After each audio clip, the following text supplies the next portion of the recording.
Renungan Harian Senin 4 Januari 2021. Kerajaan Allah ditampakkan oleh Yesus Kristus. Bacaan pertama diambil dari surat pertama Rasul Yohanes bab 3 ayat 22 sampai bab 4 ayat 6, dan bacaan Injil dari Injil Matius bab 4 ayat 12 sampai 17, dilanjutkan ayat 23 sampai 25.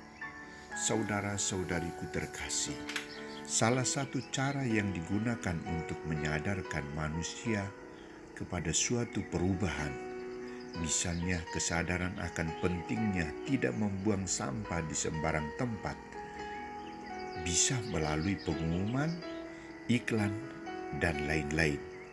Hasilnya seperti apa belum bisa dipastikan.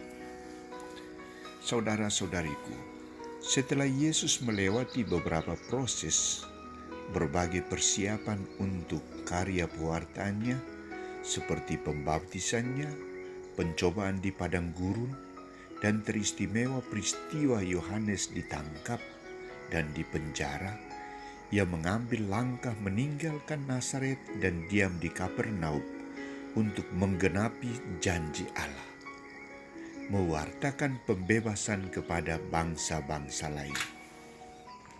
Bangsa-bangsa yang diam dalam kegelapan telah melihat terang yang besar, dan bagi mereka yang diam di negeri yang dinaungi maut, telah terbit terang. Yesus adalah terang yang membawa pembebasan kepada segala bangsa. Maka tindakan pertama yang dilakukan Yesus adalah memberitakan warta pertobatan. Bertobatlah sebab kerajaan Allah sudah dekat.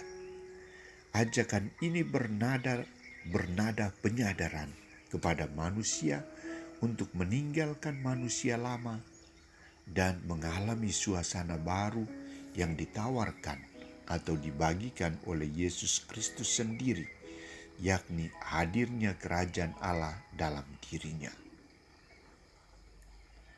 Tindakan kedua yang dilakukan oleh Yesus adalah mengajar dan menyembuhkan. Dua tindakan ini menunjukkan aksi hadirnya kerajaan Allah. Melalui berita Injil yang menggembirakan Injil kerajaan Allah dan membawa pembebasan kepada segala bangsa melalui tindakan menyembuhkan segala penyakit dan kelemahan bangsa itu. Semua orang yang buruk keadaannya, yang menderita berbagai penyakit dan sengsara, yang kerasukan, yang sakit ayan, dan yang lumpuh disembuhkan oleh Yesus. Dua tindakan Yesus ini menunjukkan bahwa Ia membawa kabar gembira. Kerajaan Allah telah dinyatakan dalam dirinya. Mereka percaya dan mengikuti Yesus.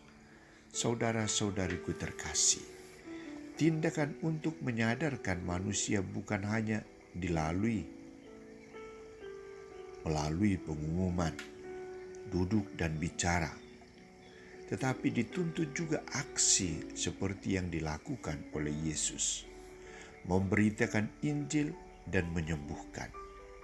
Mari kita menerapkan pola penyadaran dan pelayanan Yesus ini dalam hidup dan karya kita.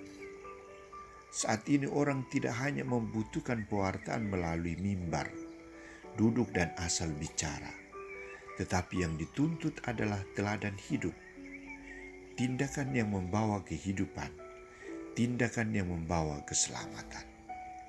Telah terbit terang. Mari kita coba terapkan dalam hidup dan karya pelayanan kita. Amin.